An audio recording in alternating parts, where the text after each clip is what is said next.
வாணியம்பாடி 114வது வாக்குச்சாவடியில் தவிக மற்றும் திமுகவினரிடையே மோதல் ஏற்பட்டது.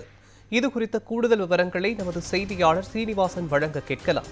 ஸ்ரீனிவாசன், வணக்கம். வாணியம்பாடி 114வது வாக்குச்சாவடியில் தமிழக வெற்றிக் கழகம் மற்றும் திமுகவினரிடையே மோதல் ஏற்பட்டிருப்பதாக தகவல்கள் வெளியாகியிருக்கிறது.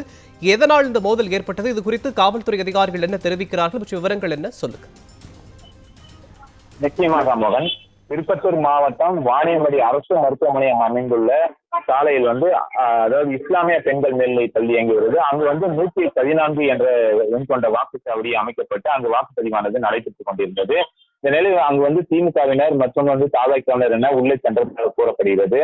அங்கு வாக்காளர்கள் அதிக அளவு கூட்டம் இருந்ததால் நெரிசல் ஏற்பட்டு தவிக மற்றும் திமுக என இரு தரப்பினருக்கிடையே வாக்குவாதம் ஏற்பட்டது.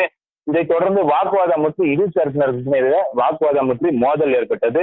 அங்கு மேலும் அங்குள்ள தவிக வாக்குச்சாவடி முகவரை திமுகவை சேர்ந்தவர்கள் சிலர் தாக்கப்பட்டதாக கூறப்படுகிறது. இந்த நிலையில் இதனால் ஆத்திரமடைந்த தவிக வேட்பாளர் சையத் புரானுதீன் உட்பட தவிகவினர் அந்த வாக்குச்சாவடி மையத்திலேயே போராட்டத்தில் ஈடுபட முயன்றனர். அப்போது இதைத் தொடர்ந்து அங்கு பாதுகாப்பு பணியில் ஈடுபட்டிருந்த காவல்துறையினர் மற்றும் தகவலிருந்து அங்கு வந்த மாவட்ட எஸ்பி சியாமலா தேவி தலைமையிலான போலீசார் அங்கு சென்று லேசான தடியை நினைத்து அந்த கூட்டத்தை கலைத்தனர். மேலும் தவிக நகர செயலாளர் ஷேக் அஸ்லம் என்பவரை போலீசார் கைது செய்து அழைத்து சென்றிருக்கிறார்கள். இதனால் அங்கு பரபரப்பான சூழல் நிலவி வருகிறது. இதனால் இதனால் தாமதமின்றி வாக்குப்பதிவு தொடர்ந்து நடைபெற்று வருகிறது.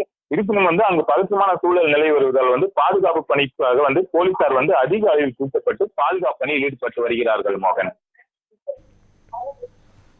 வாணியம்பாடி 114வது வாக்குச்சாவடியில் தமிழக வெற்றிக் கழகம் மற்றும் திமுகவினரிடையே மோதல் ஏற்பட்டிருப்பது தொடர்பான விவரங்களை வழங்கியதற்கு நன்றி, ஸ்ரீனிவாசன்.